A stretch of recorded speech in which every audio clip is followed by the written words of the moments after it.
I never imagined that something as simple as reading a book could be as powerful as exercise, or even more. But when I turned 68 and the world started slowing down around me, I picked up an old paperback and unknowingly, I began extending my life, one page at a time. What if I told you that reading doesn't just enrich your mind, it actually helps you live longer? Stick with me, and I'll share exactly how it saved my mental clarity, kept loneliness at bay, and became the secret weapon to staying vibrant, well into my golden years. The moment I picked up the book, and my life changed. I still remember the moment like it happened yesterday.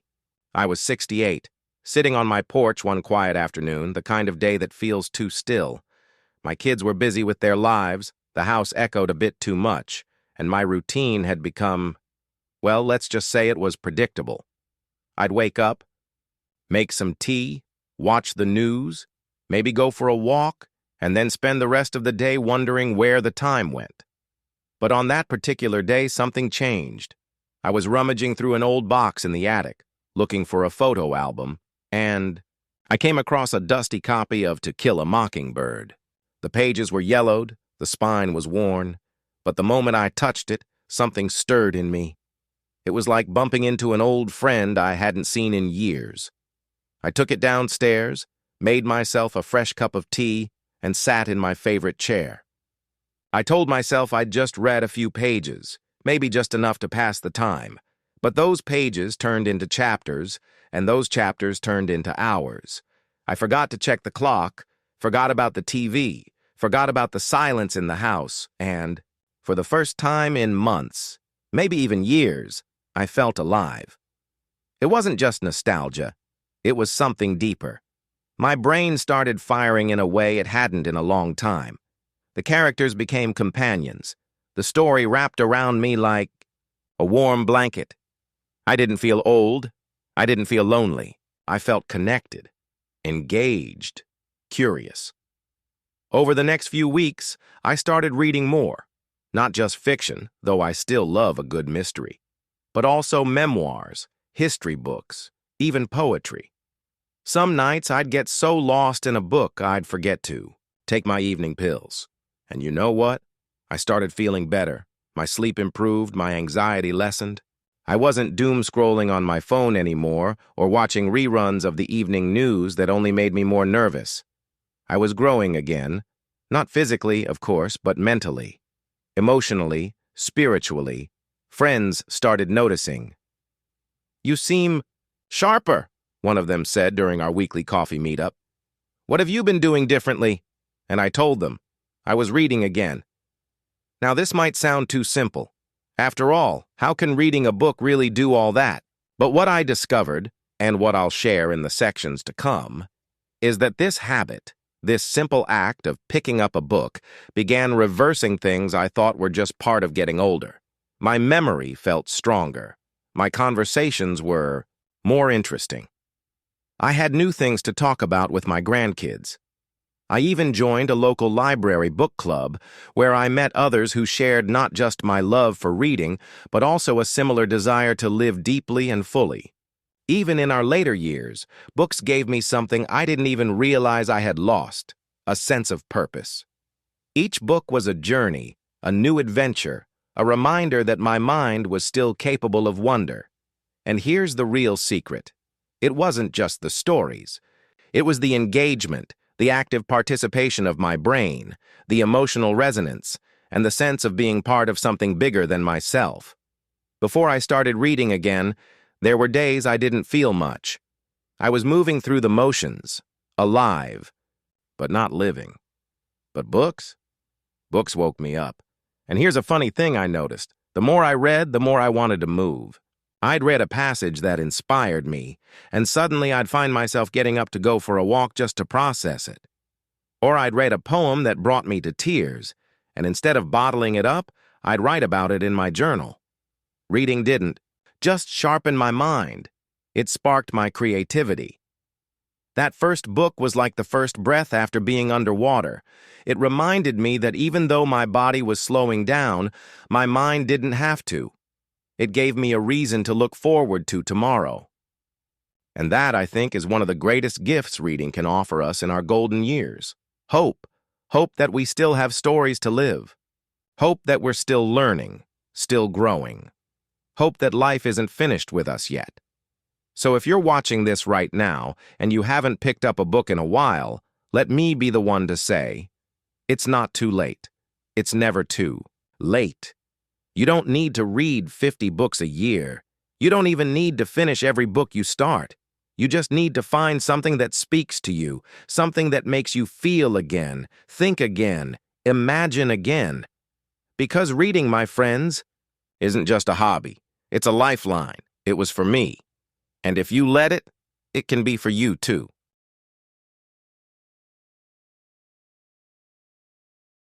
The science behind why reading extends your lifespan. I always believed that reading was a quiet pastime, something peaceful to enjoy with a cup of tea and a cozy blanket. What I didn't know until recently was that behind the calm surface, something powerful was happening inside my brain every time I opened a book. After rediscovering my love for reading in my late 60s, I started wondering, could this actually be helping my health? I didn't just feel better emotionally, I felt more alive, more alert, even more optimistic. So I dug a little deeper, and what I found was more incredible than I ever expected.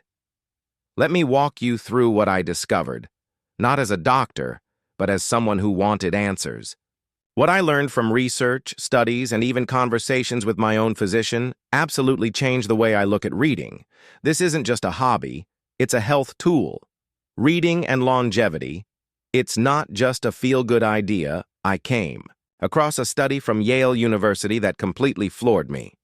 Researchers followed over 3,600 adults aged 50 and older for 12 years. What they found was that people who read books regularly, just 30 minutes a day, lived on average nearly 2 years longer than non-readers. 2 extra years. Not from surgery, not from expensive supplements, just from reading books. But here's the catch. It wasn't the same for people who only read newspapers or magazines. The benefit was strongest for book readers. Why? Because books demand deeper cognitive engagement. You're following plots, keeping track of characters, thinking critically, predicting outcomes, and forming emotional bonds, all of which give your brain a full workout. That was the moment I realized. Reading wasn't just entertaining me, it was preserving me. Brain health. Use it or lose it. Let's talk about our brains for a moment. As we age, it's natural for our cognitive abilities to decline slightly. Memory gets a bit fuzzier, reaction time slows, and learning new things can take longer. But studies have shown that engaging in mentally stimulating activities, like reading, can significantly slow this decline. In fact, one research paper published in the journal Neurology found that older adults who frequently engage in mentally stimulating activities, including reading, had a 32% lower rate of cognitive decline compared to those who didn't. That's huge. Reading keeps those neural pathways firing. It's like going to the gym, but for your mind. And like any muscle, the more you use your brain, the stronger and more flexible it becomes. Reading lowers stress and improves heart health now. Here's another benefit that shocked me. Reading lowers stress, and quickly. According to a study conducted at the University of Sussex, reading for just 6 minutes can reduce stress levels by up to 68%. That's more effective than going for a walk, having a cup of tea, or listening to music. Stress isn't just uncomfortable, it's a silent killer. Chronic stress increases the risk of heart disease, stroke, and even immune dysfunction.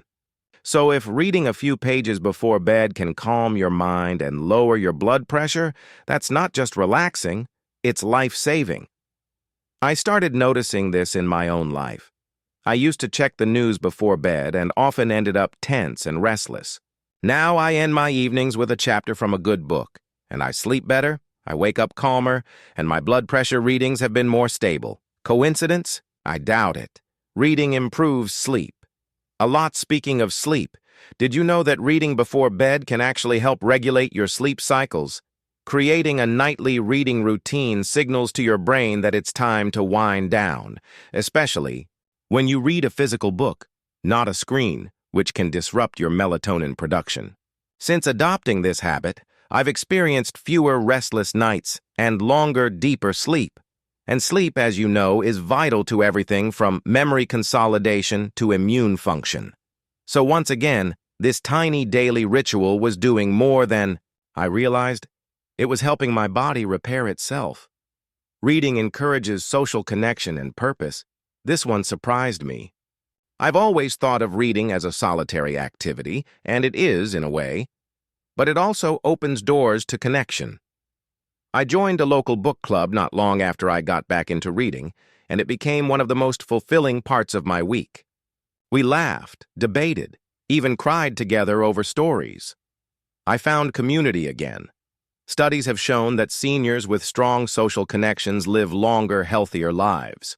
Reading gave me a path to that connection. Even outside of book clubs, reading gave me more to talk about with my grandkids, friends, even strangers. I didn't feel like I was just an old man with time to kill. I was part of the world again, engaged, informed, and full of stories. Could reading even impact our DNA? Now, this is early research, but some scientists are beginning to explore how stress reduction and mental engagement affect our telomeres, the little protective caps at the ends of our DNA.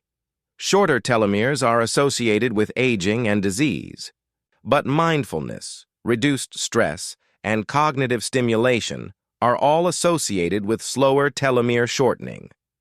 While we can't say reading books will directly lengthen your telomeres, the habits that reading promotes, like relaxation, mental, exercise, and better sleep, absolutely support cellular health, and that's a big deal. Reading helps you make healthier choices. This one was unexpected. The more I read, the more motivated I became to care for myself. When your mind is stimulated, your curiosity awakened, and your emotions stirred, you want to live well. You want to stick around a little longer. I started walking more, not out of guilt, but because I felt energized. I cooked healthier meals, not because I was told to, but because I was inspired by something I read. Books, turns out, don't just give you knowledge, they inspire action. So yes, the science backs it up. Seniors who read really do live longer. Not just longer in terms of years, but longer in quality, in joy, in peace. And I'm living proof of it. This little daily habit tucked into the corners of my day is doing far more than I ever gave it credit for.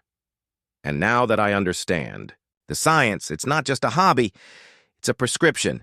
One with no side effects, no copay, and no expiration date. And the best part? Anyone can start. Anytime. Even you.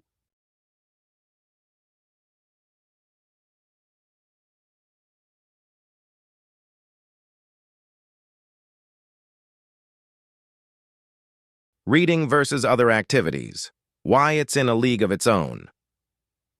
When I first retired, like many people my age, I wasn't quite sure what to do with all the extra time. At first, it felt like a vacation, watching TV, sipping coffee, reading the newspaper, going for walks. But after a while, I started to notice a restlessness I couldn't explain. I wasn't exactly unhappy, but I didn't feel energized either. So I tried filling my days with all the typical suggestions. Crossword puzzles, a little gardening, the occasional board game with friends, even watching documentaries. And don't get me wrong, all of those things are good. They each have their place. But the day I started reading again, really reading, I realized something profound. No other activity I'd tried gave me the same full-body, full-mind experience that reading did. Let me explain why reading, especially for seniors like us, stands in a league of its own. And why, even when compared to other beloved pastimes, nothing quite matches what a good book can do for our longevity, emotional health, and mental sharpness. Reading versus watching TV. Passive versus active engagement. Now, I'll be honest. I used to watch a lot of TV. And it felt relaxing. You don't have to think much, and it keeps you company. But here's the thing I noticed, and the science backs this up: watching television is passive. You're absorbing information without participating in it. Your mind might wander. You may zone out completely, and the longer you sit, the more sluggish you feel. Reading, on the other hand, is an active mental exercise. You're imagining settings. You're visualizing characters. You're tracking dialogue and anticipating plot twists. Your brain is fully involved. Researchers at the University of California found that while TV stimulates minimal cognitive activity, reading activates multiple areas of the brain simultaneously, especially the parts responsible for memory, language, and emotion. It keeps your neurons firing and improves cognitive resilience, the brain's ability to stay sharp over time. Here's what I found personally. After watching TV for a couple of hours, I'd often feel drained or numb. But after reading a book for the same amount of time, I felt enriched. Not only had I learned something or felt something, but I was also more alert and emotionally grounded. So while TV is fine in moderation, I began replacing at least 1 hour of screen time each day with reading, and my mind thanked me for it. Reading versus walking. Physical health versus mental flexibility. Walking is one of my favorite physical activities. It keeps the joints moving, gets the blood flowing, and clears the head. But let's be real, it doesn't challenge the brain the way reading does. Don't get me wrong, we should all keep walking. It's essential for heart health and mobility. But if you're looking to stimulate both body and mind, the perfect combo for seniors is a walk followed by some quiet reading. Reading encourages complex thinking. It improves vocabulary, strengthens concentration, and develops the habit of contemplation. It trains the brain to focus for longer periods. And as we age, that's something we desperately need. There's even a growing body of research linking regular reading to lower risk of Alzheimer's and dementia. So while walking might protect your body from physical decline, reading could very well protect your mind from mental decline. And when you combine the two, that's when the real magic happens. Reading versus puzzles and games, short-term memory versus deep cognitive work, crossword puzzles, Sudoku, brain training apps. These are all marketed as ways to keep your brain young. And yes, they do offer a certain kind of benefit, especially for short-term memory and problem solving. But the problem is, they only scratch the surface. Reading engages multiple layers of cognition at once. When I read a novel, for instance, I'm not just decoding words. I'm entering a world. I'm experiencing emotions, forming theories, empathizing with characters, recalling past chapters, and anticipating future ones. Think of it like this. Puzzles are like doing push-ups for your brain. Good repetition, but limited in range. Reading is like doing a full workout, cardio, strength, flexibility, and endurance all in one. It's immersive. It's holistic. One neurologist I spoke with put it this way: reading is the most cognitively demanding leisure activity we have that's also enjoyable. That stuck with me. Reading versus hobbies and crafts. Expression versus absorption. A lot of my friends knit, paint, or work on little home projects. These activities are wonderful. They offer a sense of purpose, they're tactile, and they allow for creativity. But most of them are output-based. You create something, yes, but they don't offer much input in terms of emotional or intellectual stimulation. Reading, by contrast, is absorptive. It fills your mental well. It introduces new ideas, cultures, feelings, and perspectives. That kind of input is vital for seniors. It keeps us feeling connected to the world outside ourselves. It reminds us that we're still students of life no matter our age. And you know what's amazing? Reading often leads me back to those other hobbies, with more passion. After reading a book about Italian cuisine, I started cooking again. After reading a novel about a woman artist, I picked up my old sketch pad. Reading doesn't replace hobbies. It enriches them. Reading versus social media and news. Focus versus frenzy. Let's be honest, modern media is overwhelming. The news cycle is stressful. Social media is chaotic. And while it keeps us connected, it also leaves many of us feeling anxious, angry, or just plain exhausted. Reading a book, on the other hand, slows the world down. It creates space for reflection. It gives you depth instead of endless noise. After cutting back on news and spending more time with books, I felt emotionally calmer. My days felt less frantic. I wasn't jumping from headline to headline. I was deeply engaged with a story, an idea, or a lesson. And that peace stayed with me throughout the day. So why is reading in a league of its own?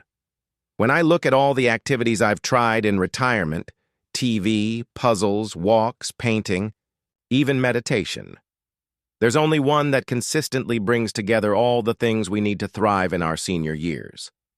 Mental stimulation, emotional connection, reduced stress, better sleep, stronger memory, increased empathy, greater sense of purpose. That one thing is reading. It's more than a hobby. It's a tool for resilience. It keeps us engaged with life, with people, with ideas. And it gives us something that's hard to come by as we age, a reason to look forward to tomorrow. How reading transformed my daily routine and relationships.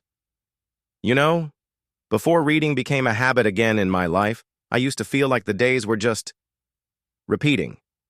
Wake up, eat, maybe watch the news, take a walk, stare at the phone, maybe call the kids if they had time. There wasn't anything wrong exactly, but there wasn't much spark either. It all changed with a single decision, to pick up a book every day, just for 15 minutes. What I didn't realize was that this one tiny habit would completely reshape not just my routine, but even my relationships. Let me walk you through how that shift unfolded and why it made me feel more alive, more connected, and honestly, more useful than I had in years. My mornings became more purposeful. I used to wake up slowly, sometimes reluctantly. Some mornings I'd lie in bed too long, staring at the ceiling or scrolling aimlessly on my phone. But once I made reading a part of my morning routine, just 10 pages with my coffee, everything changed.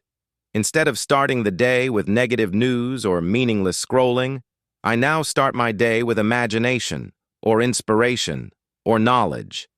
It sets a positive tone. Sometimes I'll read a page that inspires me to move, to write, to cook something new, or just to call someone and talk about what I learned. I never expected reading to give my morning so much clarity and energy, but it does. If you've ever felt like you're just drifting from morning to night, try starting your day with a good book. It grounds you. It gives you a reason to wake up earlier. That was true for me, and it still is. Meal times became less lonely. One of the hardest parts of aging, especially if you're living alone or your spouse has passed, is that meals can become quiet. Too quiet. I remember eating dinner while the TV droned on in the background, just to fill the silence. But then I started bringing a book to the table instead of the television. I'd read a few pages while eating lunch or sipping soup. Suddenly, meals weren't just about eating. They became a moment to look forward to. A mini adventure in the middle of the day. I wasn't rushing through meals anymore. I was savoring them. I wasn't lonely. I was in the company of characters, of ideas, of worlds bigger than my dining room. And strangely enough, it made food taste better too, because I was present, engaged. That's the power of reading. It fills silence without noise. My days gained structure and flow. It's easy to lose track of time in retirement. One day blends into the next. But when I added reading to my routine, morning, afternoon, and evening, it added a beautiful kind of structure to my life. Reading gave my days rhythm, a beginning, a middle, and an end. In the afternoon, I'd reward myself with a chapter after doing a chore or walking outside. At night, I'd read instead of watching TV, sometimes until my eyelids drooped. Without realizing it, reading became the thread that stitched my days together. It made my time feel intentional. I wasn't just passing time, I was living it. My conversations got deeper and more meaningful before reading became a daily habit. My conversations often felt limited, surface-level stuff like the weather, aches and pains, family updates. But once I started reading, I had so much more to talk about. When my daughter visited, I told her about a memoir I'd read that reminded me of her struggles raising kids and building a career. She asked to borrow it. We talked about it over the phone for weeks afterward. My grandson and I bonded over a sci-fi book we both read, something I never would have expected. Suddenly, I wasn't just grandpa to him, I was a fellow reader, a peer in imagination. Books gave me entry points into deeper conversations. They gave me stories to share, questions to ask, insights to pass on. If you've ever felt like conversations are drying up with age, let me tell you, books refill the well. I became part of a community. Again, perhaps the most surprising transformation happened when I joined a small reading group at my local library. It was just 6 of us, all over 60, gathering every 2 weeks to discuss a book. I wasn't sure I'd enjoy it. I'd always thought of reading as something solitary. But that little group became one of the most joyful parts of my month. We didn't just talk about books. We talked about life. We shared memories sparked by the stories, laughed at each other's jokes, even cried a few times. We became friends. That's when I realized reading didn't isolate me, it reconnected me. And I want to say something important here. As we get older, our circles can shrink. Friends pass away, family gets busy, and loneliness starts to creep in. But books open doors to connection, to purpose, to community. All you have to do is walk through. My mental and emotional health improved. After a few months of consistent reading, I noticed something else. I felt lighter, more optimistic, less anxious, less bored.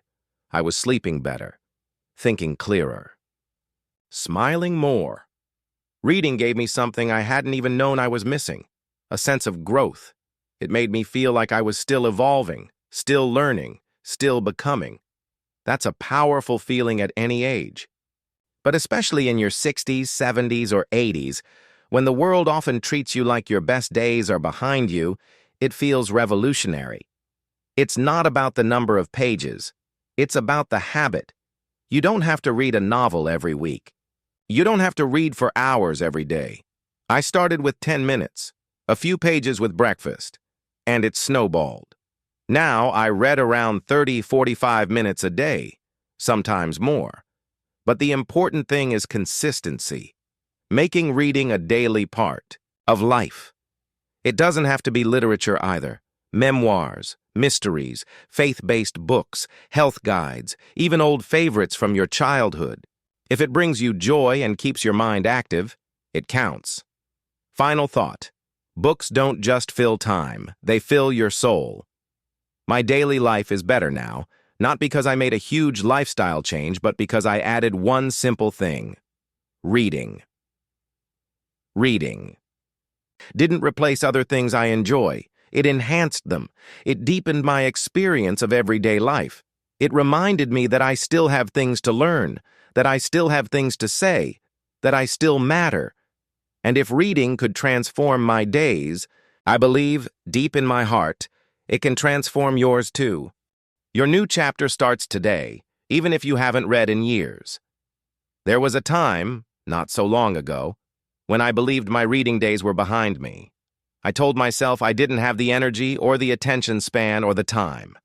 I figured reading was something for the young or for scholars or for people who had nothing better to do. Besides, when my eyes started getting weaker and I couldn't sit for long periods, I thought, why even bother? But then one day, while cleaning out the attic, I stumbled on a box of old paperbacks I hadn't seen in decades. Dusty, yellowed, and worn at the edges, but full of stories that once moved me deeply. I sat down, opened one, and started to read. And just like that, I was back. Not just in the story, but back in touch with a part of myself I'd forgotten. Curious, alive, hopeful, joyful. So if you're watching this and thinking, it's too late for me to get into reading, I want to tell you something from my heart. It's never too late. Your next chapter can begin today, and it could be the one that changes everything. The biggest lies we tell ourselves about reading. Let's start by calling out the mental roadblocks, because we all have them. I'm too old to start now. Nonsense. Some of the greatest minds in history picked up new habits late in life. Grandma Moses started painting in her 70s. Frank McCourt wrote his first book at 66. If they can start from scratch, so can we. I don't have time. Reading doesn't have to take hours. Even 10 minutes a day counts. That's enough to build a habit, to engage the brain, and to feel more fulfilled. I have trouble focusing. So do I sometimes. But that's exactly why I read. It's like mental weightlifting. Hard at first, but strengthening over time. And the more you do it, the easier it becomes. I don't know what to read. Don't worry. The book world is massive, and there's something for everyone. Memoirs, mysteries, history, self-help, humor, devotionals, adventure, and even poetry. You just have to start somewhere. My eyesight isn't great anymore. Mine isn't either. That's where large print books, audiobooks, and e-readers with adjustable text size come in. The options today are incredible. There's no reason vision should stop you. How to start a reading habit at any age now, let me show you exactly how I restarted my own reading journey after decades, and how you can too, even if you've never been a big reader. Step 1. Set a tiny, simple goal. I started with just 1 page a day. That's it. No pressure. Some days I stopped after 1 page, other days I kept going. The key is momentum.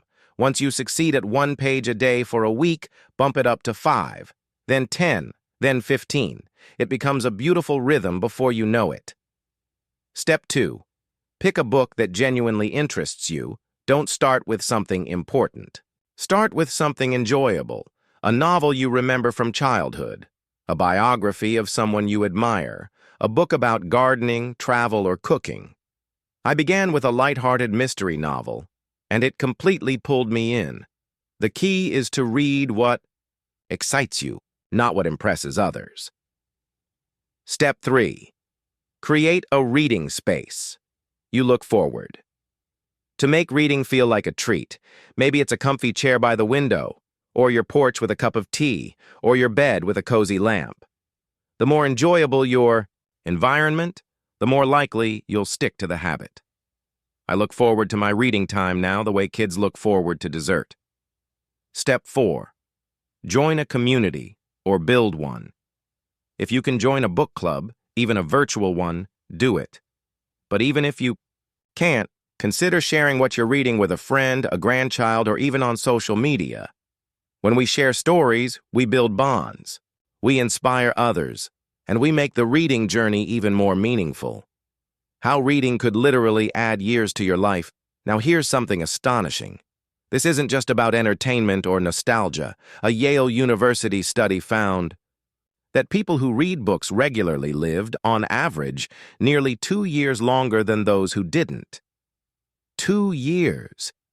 Even after controlling for age, income, education, and health status, the data showed a consistent link. Reading improves longevity. Why? Because reading reduces stress, improves memory, enhances brain function, boosts emotional resilience, encourages social connection. It's like taking a walk for your mind. And like any good exercise, the more you do it, the better the results. You are still growing. Don't let anyone tell you otherwise. Aging doesn't mean you stop evolving. Reading is proof of that. Every time I open a book, I learn something new. I laugh, I cry, I reflect, I question, I grow. And isn't that the point of life? To keep growing? To keep discovering who we are, even after 60, 70, 80, or beyond? Books remind me that I'm not done yet, that I still have things to say, that my life still has meaning, curiosity, purpose, and wonder, and that applies to you, too. Your first step, a challenge and a gift. So here's my challenge to you. Pick one book, read one page, do it today. Don't overthink it, just begin. That's how my journey started, with one page, one story, one spark, and it changed my life. You don't need a plan, you don't need a list. You just need curiosity and a willingness to turn the page, and if no one's told you lately, let me be the one to say it. You are still capable of change. You are still capable of joy. And the next chapter of your life might be your very best one.